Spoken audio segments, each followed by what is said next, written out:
Hello everyone, welcome to Anupa study facts work 3 चयन परीक्षा 2025 के लिए बाल विकास के महत्वपूर्ण प्रश्न की आज हम बात कर रहे हैं। और जो प्रश्न बार बार पूछे गए हैं पीवाईक्यू और एमसीक्यूज दोनों को ही मैंने इंक्लूड करा है।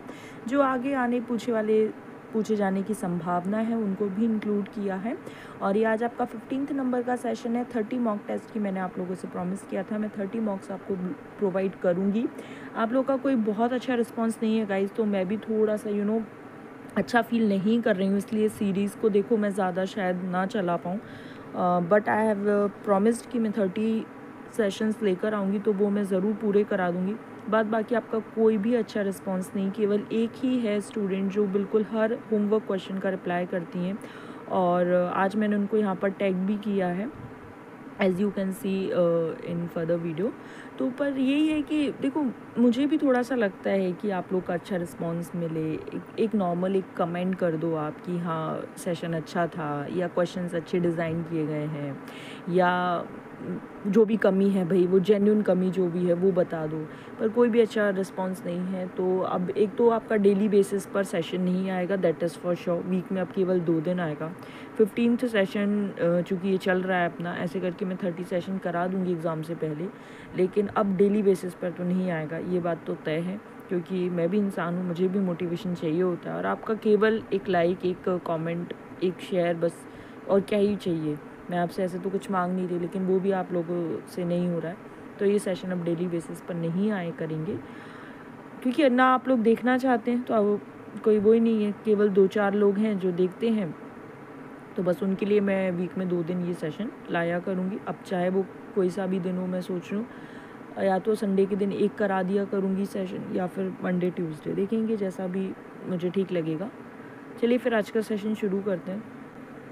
बच्चों के शारीरिक विकास में सबसे महत्वपूर्ण घटक कौन सा है? व्यायाम, सफाई, पोषण और निद्रा। तो सबसे महत्वपूर्ण पूछा है, इस वजह से हम पोषण लगाएंगे। अदरवाइज व्यायाम, सफाई, पोषण तीनों ही, और निद्रा भी कहीं ना कहीं बहुत इंपॉर्टेंट होता है, लेकिन शारीरिक विकास में सबसे महत्वपूर्ण तो पोषण विल बी द करेक्ट। विद्रोह की भावना कब उत्पन्न होती है, कब जागृत होती है? तो पूर्व किशोरावस्था में। जैसे ही किशोरावस्था में बच्चा जाता है, लगभग 11 वर्ष के बाद की अवस्था है, तो उसमें ही बच्चे के अंदर विद्रोह की भावना, उसके पेरेंट्स से लड़ाई झगड़ा, मन मुटाव, ये सब शुरू हो चुका होता है।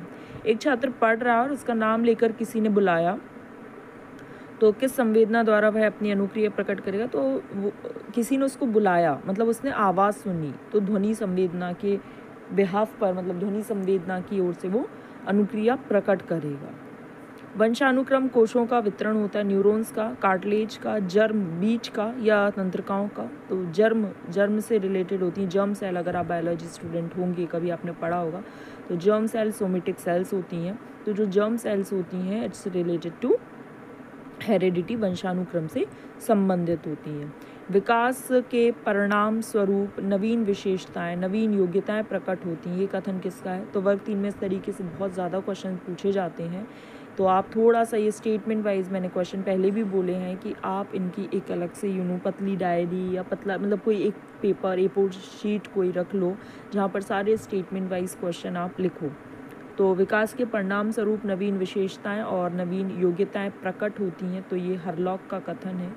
पियाजे के सिद्धांत के अनुसार जो प्री ऑपरेशनल स्टेज है वो जन्म से 2 वर्ष, 4 से 8 वर्ष, 2 से 7 वर्ष, या 5 से 8 वर्ष। तो ये आप सभी उत्तर दे लेंगे कि भाई 2 से लेके 7 या 2 से लेके 6 वर्ष तक की जो अवस्था होती है वो आपकी प्री ऑपरेशनल स्टेज कहलाती है। माता पिता की जो शारीरिक और मानसिक विशेषताएं संतानों में स्थानांतरण हो रही हैं, तो ये एक तरीके से क्या है ये भी पता होना चाहिए। तो ये एक वंशानुक्रम है, और ये जो परिभाषा दी गई वो जेम्स डेवर के द्वारा दी गई है।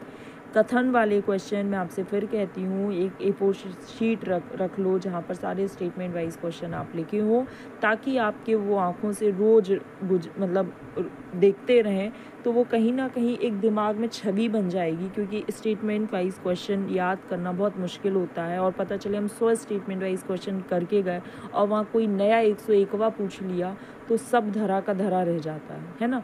तो मेरा यही है, जो प्रीवियस ईयर क्वेश्चन है या जो भी सर टीचर आपके करवा रहे हैं, एटलीस्ट वो वाले कथन वाले क्वेश्चन तो आप कर जाएं, और उनको एक पेपर पर लिख लें, ताकि अच्छा खासा रिवीजन हो सके। निम्न में कौन सा शारीरिक विकास का एक प्रमुख नियम है?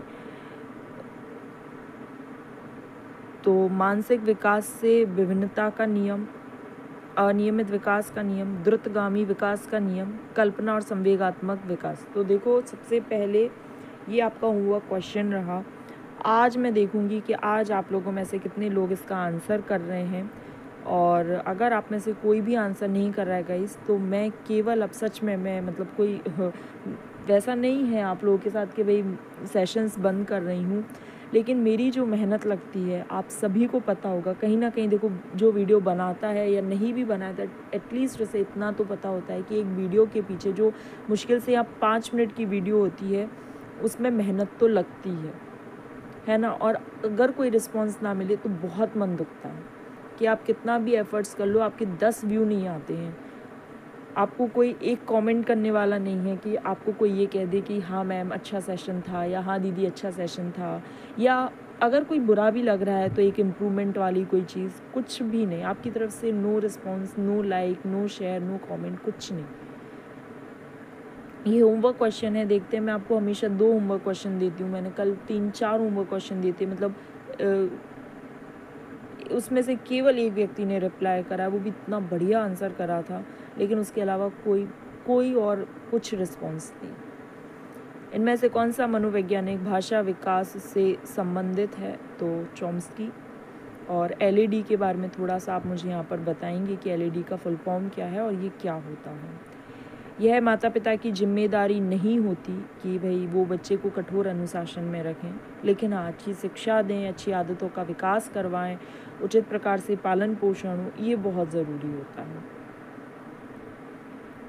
किशोर अवस्था तूफान और संघर्ष का काल है, ये मैं बहुत बार बता चुकी हूँ, तो स्टैनले हॉल ने ये वाली बात कही थी। और गिरोह की जो अवस्था है, गिरोह मतलब जो टीम बनाता है बच्चा, वो लगभग आपका 7 से 11 वर्ष का बनाता है, और यहाँ 8 से 10 वर्ष है। और समाजीकरण में बच्चा बैठने लगता है, यार दोस्त बनने लगते हैं, लेकिन बनते जो दोस्त हैं वो समान लिंग के बनते हैं। अगर इस प्रकार का प्रश्न आए कि समान लिंग के दोस्त बन रहे हैं तो वो आपकी उत्तर वाल्य अवस्था है, और अगर विपरीत लिंग के प्रति आकर्षण है तो वो किशोर अवस्था है। फ्रॉइड के अनुसार मन के जो भाग हैं वो कितने हैं? तो 3 हैं, इद, ईगो, सुपर ईगो। ये आप थोड़ा सा याद रखेंगे। सिगमंड फ्रॉइड, इन्होंने साइकोसेक्सुअल थ्योरी दी थी।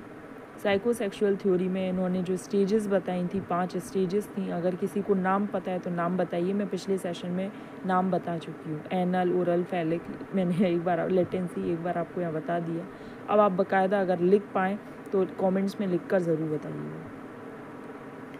किशोर अवस्था वह काल है जिसकी विशेषताएं हैं लिंगी, सामाजिक, व्यवसायिक, आधार संबंधित समायोजन, माता पिता का निर्भरता से मुक्ति प्रदान करने की चेष्टा। ये कूलन का ये स्टेटमेंट है। और पियाजे के अनुसार संज्ञानात्मक विकास की जो तृतीय अवस्था है, ये सभी को पता है कि मूर्त संक्रियात्मक अवस्था है। तो कुछ क्वेश्चन बहुत लड्डू थे, 1-2 क्वेश्चन स्टेटमेंट वाइज थे, और 2-3 क्वेश्चन बहुत अच्छे भी थे। तो सेशन पसंद आए तो लाइक कर देना, नहीं पसंद आए तो बिल्कुल लाइक मत करना, और कमेंट्स के थ्रू अपना फीडबैक ज़रूर देना, ठीक है। अच्छा बुरा जैसा भी है, एक फीडबैक बहुत ज़रूरी होता है एक वीडियो मेकर के लिए, एक टीचर के लिए। मैं टीचर तो खुद को नहीं कहूँगी, लेकिन हाँ एक वीडियो मेकर ही कह सकते हो कि भाई जो एफर्ट्स दे रहा है उसके लिए एटलीस्ट एक रिस्पॉन्स तो बनता है।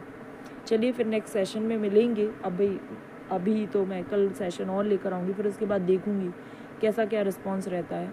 अदरवाइज़ सेशंस आपके डेली तो नहीं आ पाएंगे, ठीक है। चलिए, thanks for watching this video.